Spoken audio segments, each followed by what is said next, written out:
This episode is originally being released on July 3rd, 2023, meaning that, as I'm recording this, it's the midpoint of the calendar year. Recently, on the Half Marathoner Substack, which is an awesome newsletter if you're a runner like me, Terrell Johnson wrote, "This time of the year has always felt like second base to me. And if you're on a baseball diamond running the bases and you're about to touch second, you're at the farthest point from where you started. Home. But you're also halfway to getting back there again." What a powerful image. You're halfway through the journey that's called 2023. We're as far as we can get from the holiday season that always marks the delineation between calendar years, but we're also halfway to getting back there. This time of year is when business owners and leaders the world over are reviewing their plans for 2023, determining how things have been going so far and making any needed changes. They're taking time to figure out how they want to run the other two bases that are left in 2023. What about you? Are you going to take some time over the next week or so to look back over the past 6 months and make plans for the coming 6 months? A lot of the creative entrepreneurs I work with struggle with the planning part of being an entrepreneur.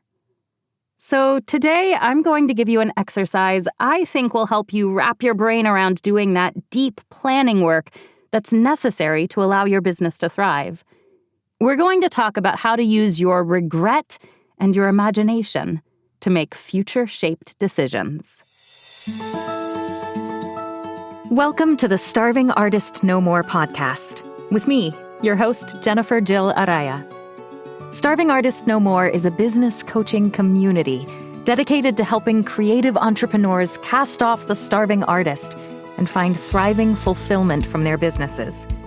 If you are a creative entrepreneur who wants more from your creative business, if you want to build a thriving business that truly meets your needs and fulfills you holistically, personally, creatively, and financially, if you want to move beyond the harmful starving artist stereotype into a place of abundance, joy, and fulfillment in your creative artistic work, then you're in the right place.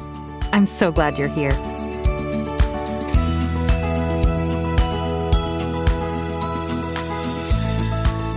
Hello, thriving artists, and welcome to episode number 30 of the Starving Artist No More podcast.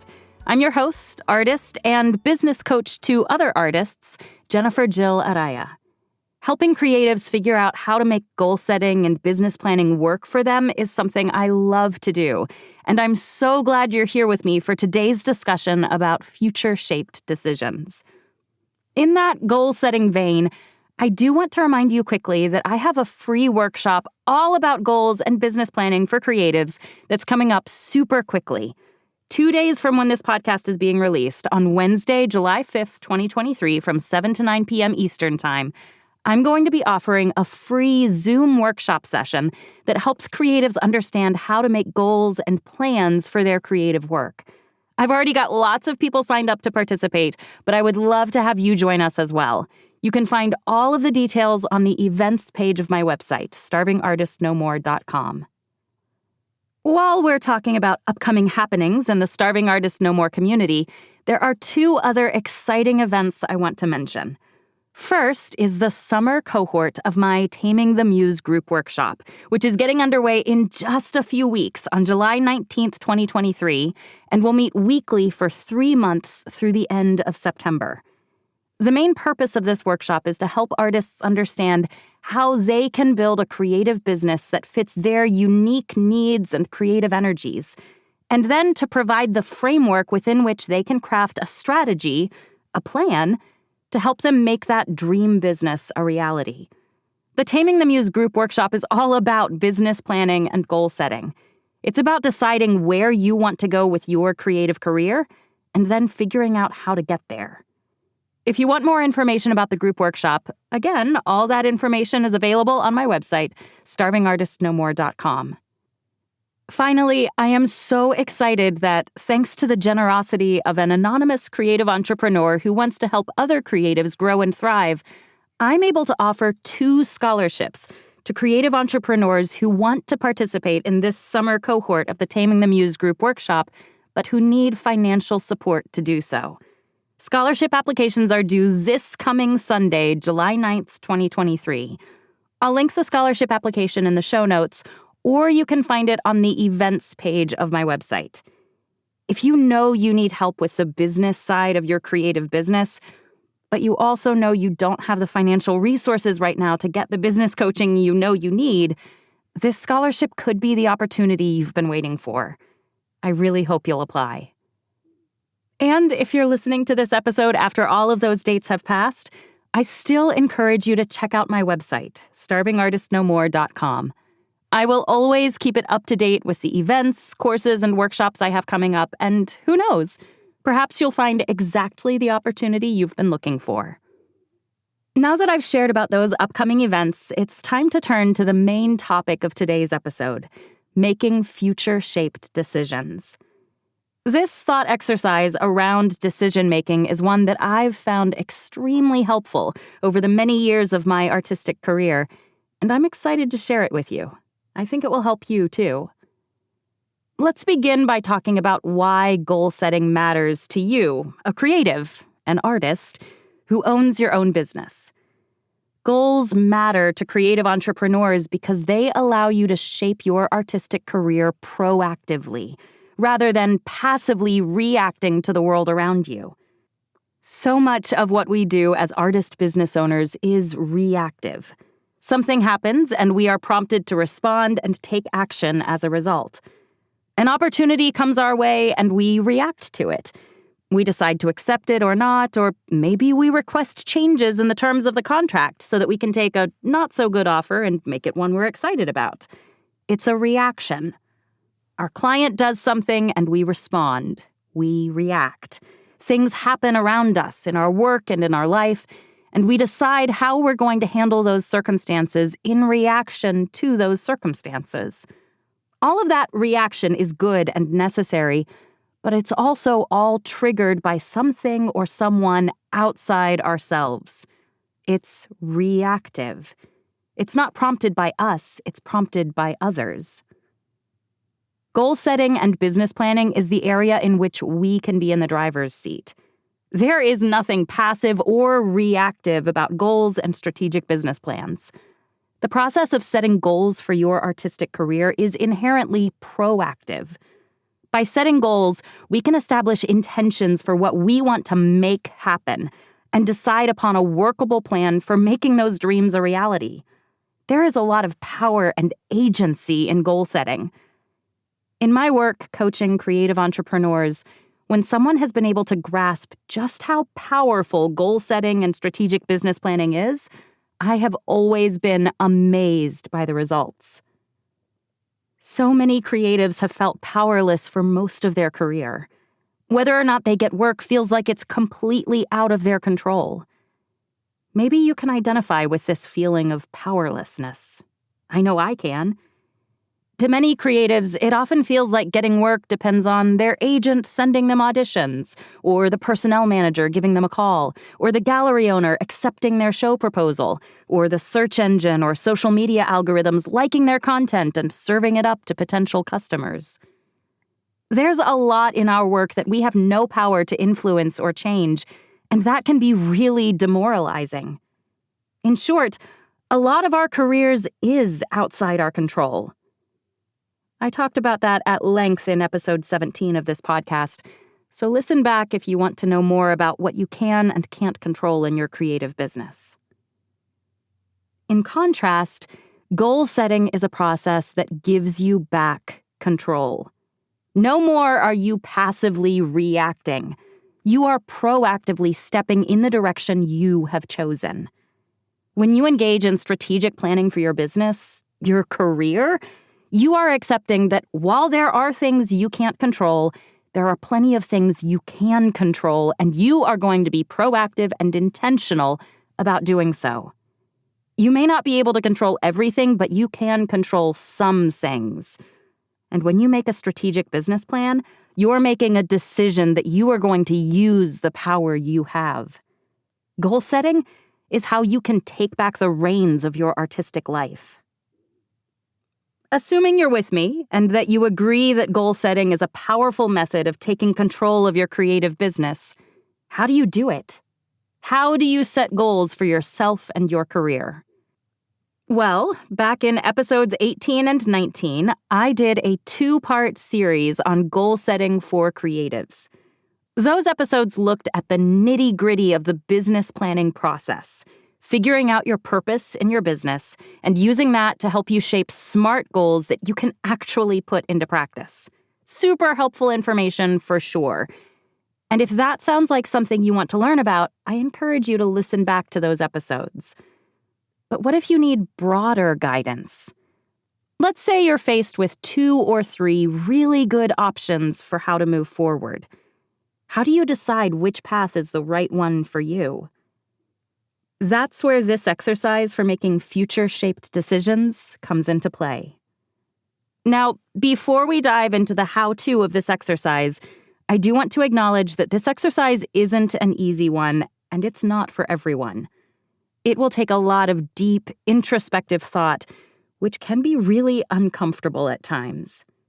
Some creatives I work with love this exercise and really dig into it and recognize how powerful it can be for them as a tool to help them build a career they love. Other creatives I work with find this exercise way too overwhelming and just can't go there. Either reaction is okay. Wherever you land between those two extremes, it's okay. Neither of those reactions is right or wrong. Your reaction is just a reflection of where you are in terms of the mindset journey of your artistic career. Like everything I talk about here in this podcast, the information in today's episode is by necessity full of general, broad ideas. I'm not coaching you individually or working with you in one of my group workshops, and so I can't tailor this information to you specifically. Not every episode of this podcast will speak to your individual needs as a creative who manages an artistic business as unique and special as you are.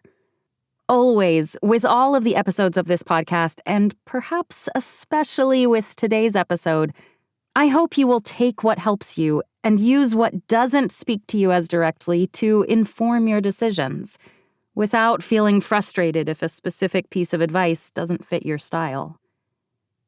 So, with that little caveat in mind, let's go through the 3-step process for making future-shaped decisions. First, step 1, use your regrets to figure out the areas in your work and life as an artist where you've made not-so-good decisions in the past. Then, use your imagination to think forward to the possible long-term implications of each of the various opportunities available to you right now. And finally, use regret avoidance to push yourself to take action and do the hard things that you know will serve you in the long run. In short, through regret and imagination, you can make decisions that you will be proud of and happy about when the future becomes the present. Let's look at each of those 3 steps in detail so you can see how this process works. Step 1 is to use your regrets to figure out the areas in your work and life as an artist where you've made not-so-good decisions in the past.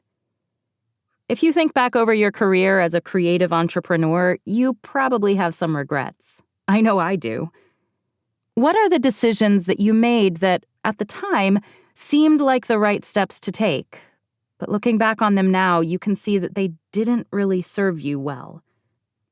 I think everyone has regrets, whether they're about opportunities missed, or paths not taken, or problematic decisions made, or something else entirely.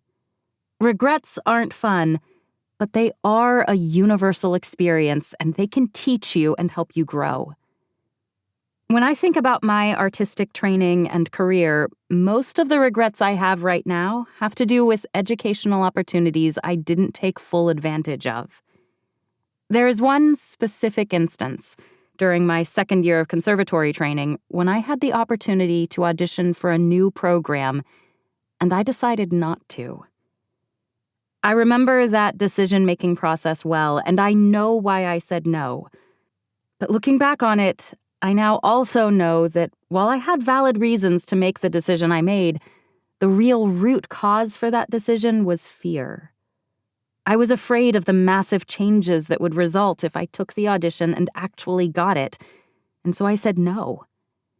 Fear of what would happen if I got it kept me from even trying. You miss 100% of the shots you don't take, and that was an example of me choosing not to even take the shot. Perhaps I would have gotten it. Perhaps I wouldn't have. But I'll never know because I didn't even try. Because this was an area of regret for me in the past, I've used it to shape my business decisions in the present. When I am presented with an exciting new educational opportunity, I now say yes to at least submitting myself for consideration. I may get it, I may not, but at least now I'm giving myself the option of benefiting from that educational experience. My regret about that opportunity not taken so many years ago informs my present decision-making and helps me make decisions now that serve me better. My husband, Arturo, had a similar experience. When he was working on his artist diploma, he wrote a paper for one of his music history courses that the professor of the course found to be very powerful and well-written. In fact, the professor offered to work with him to expand that paper so that Arturo could submit it for presentation at music history conferences and possibly even submit it for peer review and publication. Arturo said no. Again, he had plenty of valid reasons for making that decision at the time, but today he also recognizes that saying no to the professor's offer of help on this paper was an inflection point in his career. Had he said yes, had he expanded and submitted the paper to conferences and publications, his career might have taken a completely different direction. And he has some regret around the fact that he didn't even give it a try. Arturo works as a software engineer now, and recently he was presented with the opportunity to submit a paper for consideration at 2 upcoming technology conferences. Based on his past experience with that music history paper, an opportunity missed, he said yes to the present opportunity. He made the decision to seize this opportunity and not let it pass him by. He submitted to both conferences, and he's already been accepted to present at one of them. Again, you miss 100% of the shots you don't take. That isn't to say that taking the shot is always the right decision. Sometimes not taking the shot is the better choice. But when you choose not to follow an opportunity, when you choose not to take a shot, do so knowing that you are actively choosing something else. Inaction is a decision. When you choose not to say yes, it's important that you know why you're choosing to say no. Think back over your career, your life to this point as an artist and creative entrepreneur. What areas of regret do you have about decisions you made or didn't make? Think and fill in these blanks. If I had done blank, then I might have been able to blank. When you think about the regrets you have, do those regrets have anything in common? What commonalities tie together the instances in the past that have caused you regret? What kinds of things have caused you regret in the past, meaning you should be careful to avoid that type of regret in the future? Obviously, there's probably nothing you can do about those situations now. And this exercise is not about beating yourself up for past poor decision-making. This exercise is about learning from that past poor decision-making. Approach this review of your regrets with curiosity, not judgment. Let go of any tendency to judge your past self and view those regrets with an open mind. Like I mentioned as I was talking about both of the regret examples I gave you, mine and Arturo's, I know that we each made the best decision we could at the time. Our past selves did what we could with the knowledge and experience we had then. But it is also true that had we known what we know now, we both would have made different decisions. So, now that we do know what we know now, what are we going to do about it? What action steps can you take now to make sure that those specific regrets don't pop up for you again? Use your regrets to help you plan. Think about the types of regrets you have about your past and learn from them. Use your regrets about the past to help you make better decisions for the future. I do want to mention quickly that if you're interested in learning more about this specific topic, using your regrets to positively shape your future, I highly recommend the book The Power of Regret by Daniel Pink. I'll link the book in the show notes for you. Before I read The Power of Regret earlier this year, I was already using this 3-part framework for making future-shaped decisions, but the book did solidify my understanding of how powerful this first step truly is. It's a really good read. Once you've examined your past regrets, step 2 of making future-shaped decisions is to use your imagination. Think forward to the possible long-term implications of each of the various opportunities available to you right now. In step 1, you learn from the regrets you already have. In step 2, you imagine yourself 5, 10, or 15 years in the future and use those imaginings to make decisions now that you won't regret in those 5, 10, or 15 years. What opportunities are around you right now that, if you don't take advantage of them, you'll always wonder, what if? What present opportunities will the future you wish you had explored more deeply? What opportunities around you are you missing entirely, as if they're the invisible gorilla I talked about a couple of weeks ago back in episode 25? Part of what makes you a good creative, a good artist, is your power of imagination. So use that imagination now to dream about your future. Imagine what your future might look like if you take this opportunity in front of you, if you choose option A. Then imagine what the future might look like, maybe even all the many possible futures that might result if you instead choose option B. Imagine what would happen if you say yes, and what would happen if you say no, and what would happen if you choose a gray area in between. Imagine and dream. Where would these things lead you years ahead into the future? What are the implications of these decisions you make? Obviously, you can't know the future. There's no way for any of us to completely comprehend the full future implications of our decisions. Some decisions that seem tiny and innocuous at the time end up being huge, life-changing steps. And some decisions that feel momentous and impossible at the time end up not having much impact at all.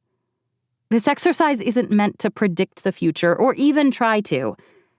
Rather, it's meant to help you make sure you're looking at the opportunities in front of you from all angles, considering all possibilities and making your decisions with as much context as possible. Also, this exercise isn't right for every single decision you face.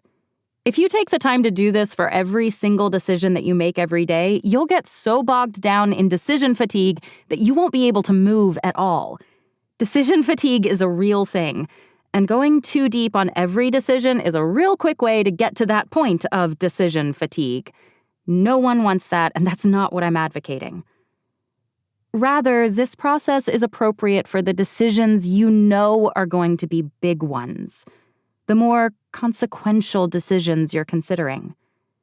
This exercise is appropriate for things like quitting a day job to focus on your creative career, or perhaps the opposite, finding a flexible day job to take some of the financial pressure off of yourself so that you can do your creative work with more freedom and ease. Decisions like whether and how to pursue a passion you've not nurtured before, or whether to do the work required to submit yourself for a completely long-shot opportunity, like Arturo did with the paper he submitted to that conference. Or maybe deciding if an education choice is the right one for you. Imagine the future that will unfold before you years down the line if you do quit your day job, and if you don't. If you do search for that flexible day job, and if you don't. If you pursue unexplored passion A versus if you pursue unexplored passion B versus if you sink deeper in the passion you're already focused on. If you put in the work required to submit yourself for that opportunity, or if you focus your efforts elsewhere. If you apply for that long-shot educational experience, or if you don't. What diverse futures would those decisions lead to? What do those futures look like, and which ones appeal to you?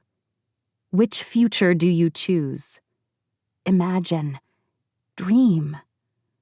Follow the options before you in your imagination to all of their possible resulting effects. Use this imagination process to make decisions that future you will be happy about. You can't know everything, but you can plan for the future using everything you know right now. Imagine yourself looking back on this decision in 20 years. Imagine where this decision has led you. Will it be a decision you're happy about? The middle of the year is the perfect time to engage in this imagination process. The end of the year is the time when most business owners are doing their strategic planning for the coming year. But the middle of the year, right now, is the time to imagine and dream so that you can decide whether the strategic plan you set before yourself 6 months ago is still working for you. The goals you made 6 months ago at the end of December 2022 or in early January 2023 are your goals, and their purpose is to support you in your artistic work. You are not in service of your goals. Your goals and your strategic business plan exist to serve you. The purpose of your goals is to center and focus you. Are your goals for 2023 still doing that? Are they still serving you? If so, that's great. Stick with them and continue to use those goals as the guardrails you need to keep moving forward. But if they aren't, then they are ripe for change. Use this exercise of imagining your future to determine what the right steps are for your business right now. Imagining your future helps you plan for the time when your present has become your past. It helps you make decisions now that future you will know were the exact right thing for you to do. Once you've determined where you have regrets about the past and have imagined a whole host of future possibilities for yourself, it's time to use all of that information to your benefit. Regret is a powerful and universal human emotion. And while regret isn't fun, you can use the lessons you've learned from past regret, coupled with your desire to avoid regret now, to move you forward in a positive direction. Use regret avoidance to get over your mindset hang-ups that are keeping you stuck. Fear of the future can be really hard to overcome. Sure, you can use your imagination to envision possible futures that might result if you take certain steps or make certain decisions, but you can't know what will actually happen with any certainty. That future is out of your control, at least to some extent, and the reality of that can be a scary thing that makes it hard to step out and take advantage of these big opportunities before you. Those mindset blocks can be really difficult to move past. But as much as everyone has an aversion to taking big chances because they're scary, we all also have within us a desire to avoid regret. Use that aversion to regret to kick yourself in the pants and spur you to take action in the decision areas you're facing. Anything that short-circuits your fear response is useful. Anytime you're working to shift your mindset to a more positive place, fear will be your biggest obstacle. But your completely understandable fear of change doesn't have to have the last word. As humans, we might fear change, but we also fear the possibility of future regret. Use that fear of regret to help get yourself over the fear of change and take action, doing the hard thing that you know you need to do. This last step in the future-shaped decision framework was really helpful to me at one of the biggest and most influential inflection points in my entire artistic career. When I started working as an audiobook narrator back in 2018, I already had a job that had been my dream job for years. I was a cellist in Schoolhouse Symphony, an educational chamber orchestra that performs for school children in the greater Cincinnati area. It was a nearly full-time job during the school year. I loved my work, and I loved my coworkers. Serving school children every day at work was a delight. Having a full-time cello job had been a dream of mine for most of my life, and I had it.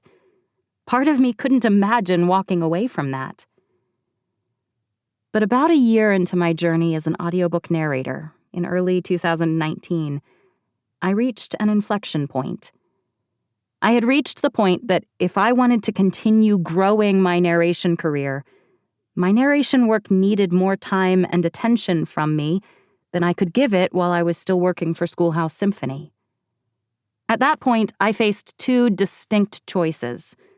I could continue with the status quo, doing some narration work on the side while keeping my position in the group, what I had been doing for the past year.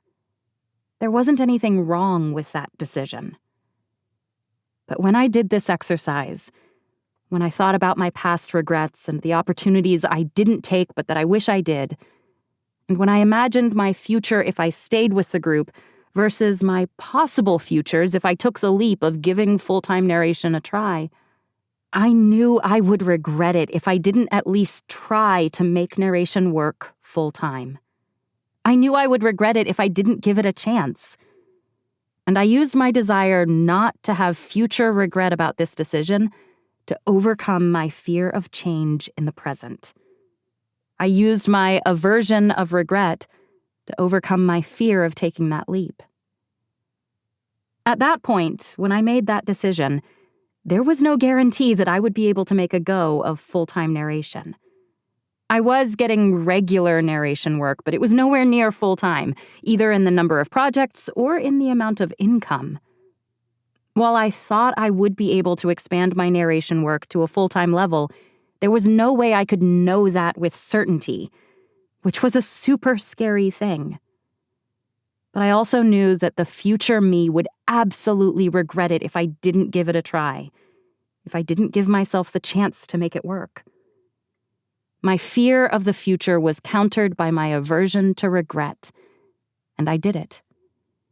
In February of 2019, I let my colleagues in Schoolhouse Symphony know that I wouldn't be coming back to my position the following school year. In May of 2019, the season ended, and I resigned my position and took the leap to see if I could make narration work for me. Obviously, that decision worked out extremely well. I love my current work as an audiobook narrator even more than I loved my Schoolhouse Symphony job, which, at the time I made the decision to quit, I wasn't sure was even possible. The people I work with today, the authors and casting directors and producers and engineers and fellow narrators who populate the audiobook narration world, are absolutely amazing. And I know deep in my soul that I've found my tribe. I've found my place in the artistic, creative community. It's incredible. And I am grateful every day for how well that decision in February of 2019 worked out. But even if it hadn't worked out the way it did, I would still stand by my decision to try. I would have no regrets about it. I knew then, and I still know now, that giving audiobook narration a fair chance was the right decision for me. Not trying would have been something that I absolutely would have regretted. And so I took a leap of faith. I made the decision that regardless of whether or not it worked out, not taking the step would have been a mistake for me. And so, I stepped. And isn't that the goal of all of this? To rest assured in our decisions, knowing that whatever happens, whether the step we take ends up leading where we hope it will lead or not, that we gave ourselves the best opportunity possible of thriving and succeeding. Sometimes taking the step is the right decision, and sometimes not taking the step is the right decision. But either way, if you are making future-shaped decisions, you know deep in your bones that you are taking the decision with intention, proactively making decisions that the future you will be proud of. Those kinds of decisions are ones you will never regret. Over the coming few weeks, at this midpoint of the calendar year, I hope you will take some time to review your dreams and goals and plans for 2023, and I hope that you'll be able to use future-shaped decisions as part of that process. As you review the past 6 months and make plans for the next 6 months, as you figure out how you're going to continue rounding that baseball diamond, passing second base and heading toward home plate at the end of the year, use your past regrets and your imaginations about the future to make adjustments to your business goals now that will serve you long term. Use your regrets to figure out the areas in your work and life as an artist where you've made not so good decisions in the past, and allow yourself to imagine the possible long-term implications of each of the various opportunities available to you right now. And use regret avoidance to push yourself to take action and do the hard things that you know will serve you in the long run. Future you will thank you. Thank you so much for joining me for today's discussion of how making future-shaped decisions can help you thrive in the present and look forward with excitement for the future. I hope this episode gave you some food for thought and perhaps gave you a new framework with which to think about your business goals for the year. If you enjoyed today's episode, I would so appreciate it if you would leave me ratings and reviews. And of course, you should absolutely subscribe to this podcast using your podcast player of choice. Ratings and reviews help new listeners find me, and subscribing means that you'll never miss an episode. As always, if you know a fellow creative who might be helped by this episode or any episode, please share it with them. Sharing is caring. Also, as always, a huge thank you goes out to my husband, Arturo Araya, who edits and engineers every episode of this podcast, so I always sound my best when you listen to me. I'm especially grateful to Arturo for today's episode, since this 3-part process of making future-shaped decisions is something that he and I have worked on together over many years, as we both have figured out our place in life as artists and musicians. In terms of intellectual property, this framework of how to make future-shaped decisions is as much his as it is mine. Thanks, Arturo, for being a great partner in business and in life, and for helping me make decisions that I know are the right ones for me. When opportunities come your way, I hope you'll make the decision to pursue them, or not, with the future in mind. Knowledge of your past regrets, coupled with your vibrant imagination about the possible futures for yourself, can help you overcome any fear of change and can allow you to take actions now that the future you will be so glad you took. When you make decisions with the future in mind, you are intentionally taking action so that, when the future becomes the present, you will know you did everything you could to allow yourself to thrive. I can't wait to see what you create.